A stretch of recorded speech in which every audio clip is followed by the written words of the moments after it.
Mira, manito.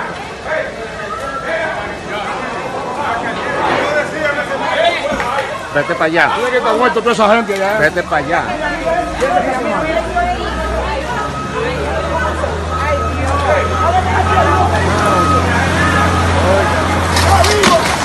Llamen a 911, llamen a 911.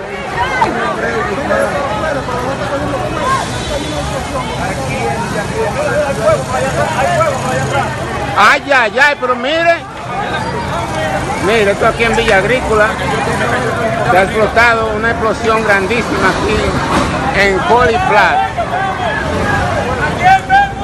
Todavía está un fuego.